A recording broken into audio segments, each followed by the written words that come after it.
नमस्कार दोस्तों, मैं हूं नीरज और आपकी अपनी ई कक्षा में स्वागत है। आज हम लोग जो है बेसिक इलेक्ट्रिकल इंजीनियरिंग जो कि AK2 बीटेक फर्स्ट ईयर का कोर्स है, इसके सेकंड यूनिट का ओवरव्यू का पार्ट 1 वीडियो देखेंगे। तो आप देखें, इसमें हम स्टार्ट कर रहे हैं।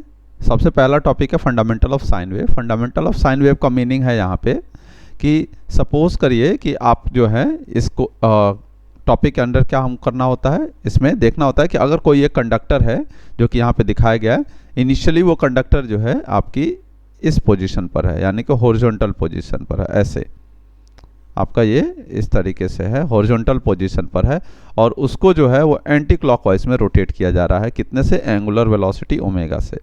तो theta equal to omega t यहाँ पे लिखा गया है। और ये जो वर्टिकल लाइंस जो दिख रही हैं आपको, ये फ्लक्स की लाइंस हैं जिसकी मैक्सिमम वैल्यू जो है फाई मैक्स लिखी गई है।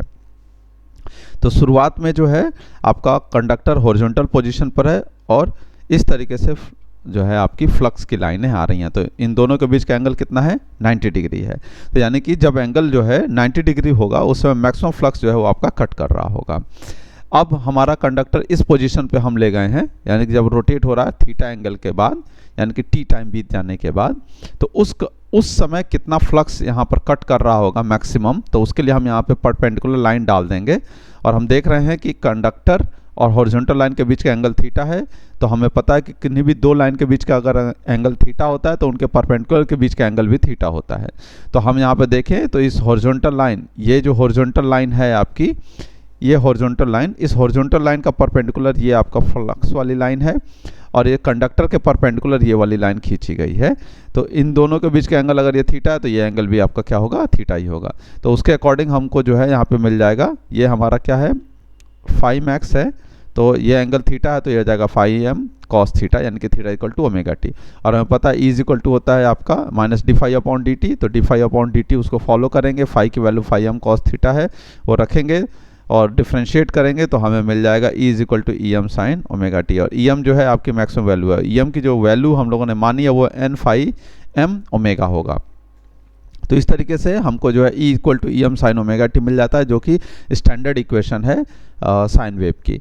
तो इस टॉपिक से हमें यह समझ में आता है कि कोई भी अगर कंडक्टर है, अगर उसको हम एंटी क्लॉकवाइज में रोटेट कराते हैं तो जो भी उसमें ईएमएफ इंड्यूस होगा वो ईएमएफ जो है साइनसॉइडल ही होगा। इसलिए आगे जितने भी आपको टॉपिक कवर किए जाएंगे उनमें सभी जगह पे सिर्फ जो है साइनसॉइडल वेव फॉर्म्स के बारे में ही आपको डिस्कशन में लाया जाएगा। अब नेक्स्ट टॉपिक है आपका ये जो हमने लिया इक्वेशन ऑफ लाइन, ये इसलिए लिया क्योंकि आगे जो है एवरेज और आरएमएस वैल्यू आपको पढ़ना है। तो एवरेज और आरएमएस वैल्यू में बार बार जो है इक्वेशन ऑफ लाइन की बात होगी। तो ये आपने ऑल पहले पढ़ा होगा, हाई स्कूल इंटर्न में भी पढ़ा होगा, उससे पहले ही पढ़ा होगा कि कोई भी अगर लाइन है जो कि पास होती है दो कोऑर्डिनेट से x1 y1 और x2 y2, तो ये इक्वेशन मिलेगी y minus y one equal to y2 minus y one upon x2 minus x1 into x minus x1। फिर इसके बाद जो है एवरेज वैल्यू की डेफिनेशन लिखी गई है। तो एवरेज वैल्यू जो है किस तरीके से कैलकुलेट की जाती है ये भी यहाँ नीचे डिस्कशन किया गया है। तो एवरेज वैल्यू के डेफिनेशन के अकॉर्डिंग क्या है कि the average value of an alternating current is express by the direct current which transfer across the any circuit the same charge as is transfer by the alternating current during a given time. यानी कि यहाँ पर एक element लिया गया है और एक एलिमेंट लेके उसमें जो है करंट फ्लो कराई जा रही है, क्या? AC। और वो I करंट है कितने देर के लिए?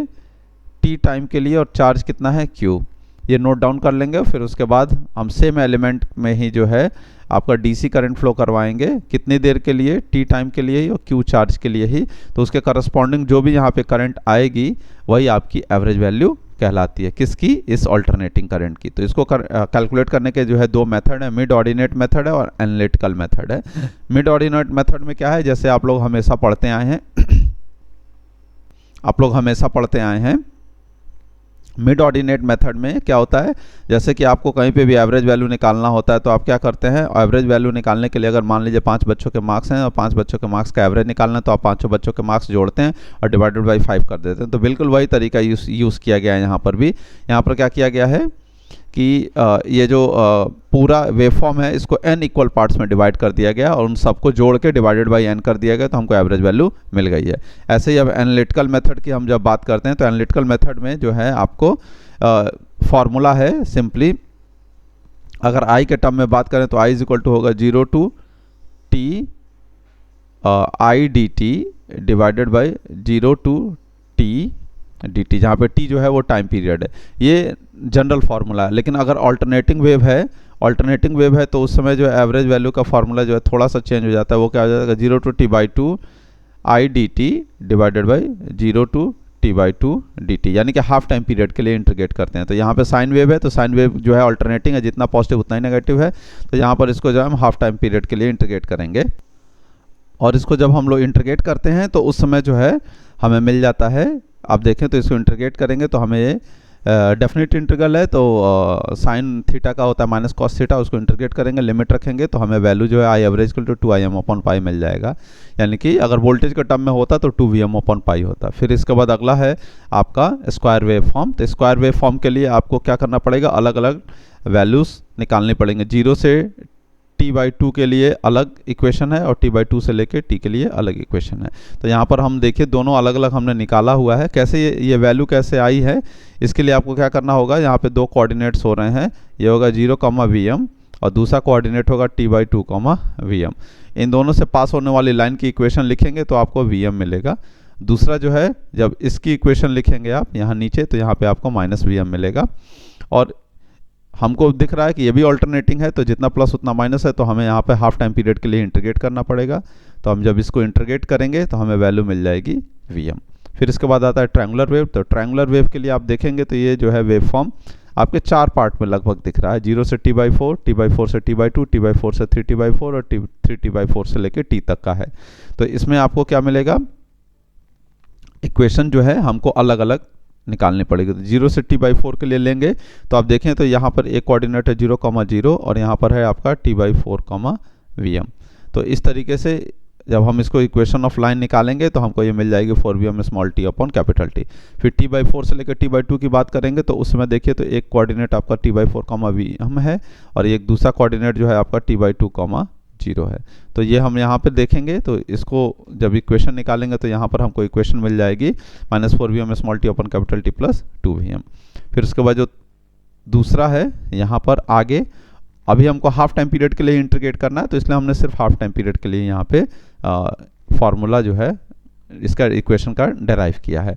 फिर उसके बाद हम देख रहे हैं कि यहाँ पर ये भी जितना पॉजिटिव उतना ही नेगेटिव है, तो ऑब्वियस सी बात है हम यहाँ पे हाफ टाइम पीरियड के लिए ही इंटीग्रेट करेंगे और जब इंटीग्रेट करेंगे और लिमिट रखेंगे तो हमें वैल्यू मिल जाएगी।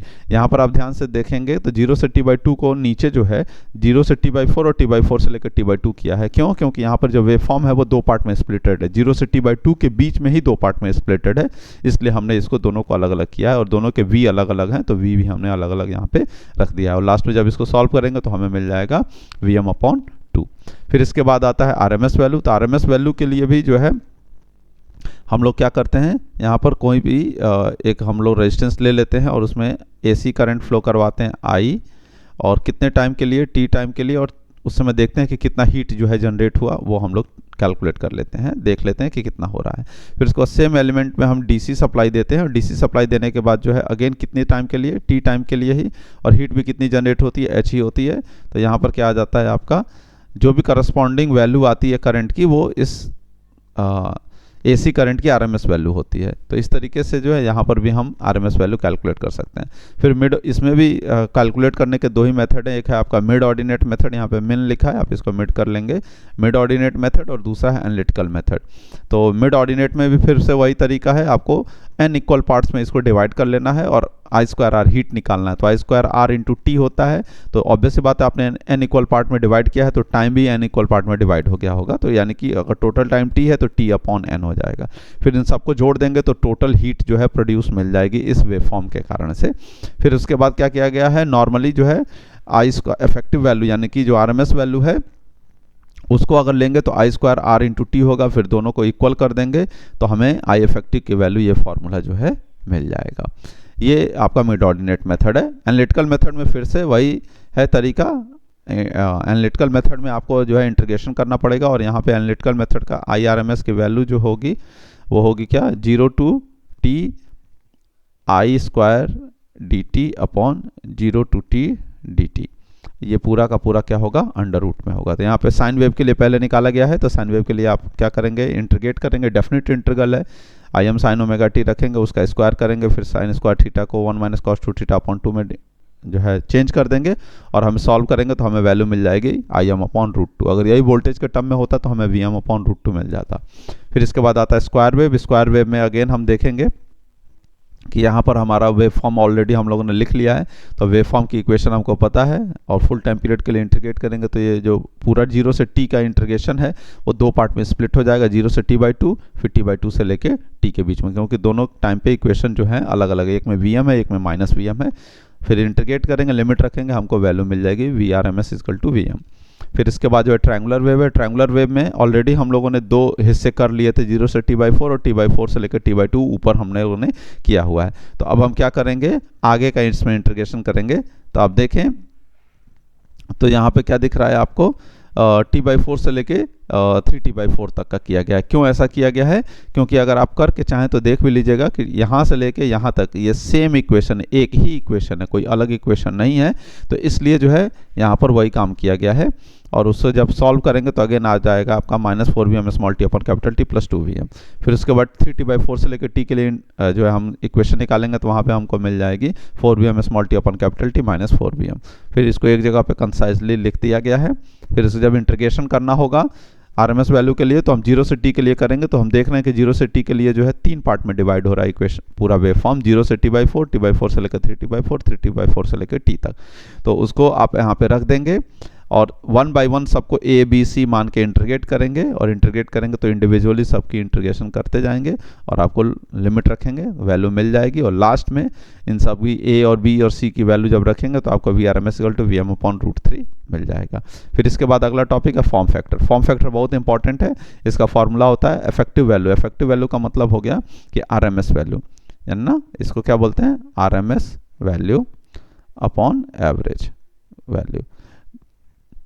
तो यहाँ पे एक एग्जांपल के लिए साइनसोइडल वेव का दिखाया गया है, तो वो कितना आ रहा है, Vm/√2 RMS वैल्यू होती है और 2Vm/π होता है आपका एवरेज वैल्यू। तो आप जब इस यहाँ पे लिमिट रखेंगे, वैल्यू रखेंगे, Vm से Vm कट जाएगा तो आपको आंसर मिल जाएगा 1.11। तो यही रीज़न होता है कि हमारा साइनसोइडल वोल्टेजेस जो है ज़्यादातर जो है 220 वोल्ट और 440 यानी कि सब 11 के मल्टीपल्स में होते हैं, 11 किलो वोल्ट, 22 किलो वोल्ट ऐसे लिखा होता है। तो यही रीज़न, क्योंकि इफेक्टिव वैल्यू जो होगी form factor into average value होगी, तो हमें ये मिलेगा।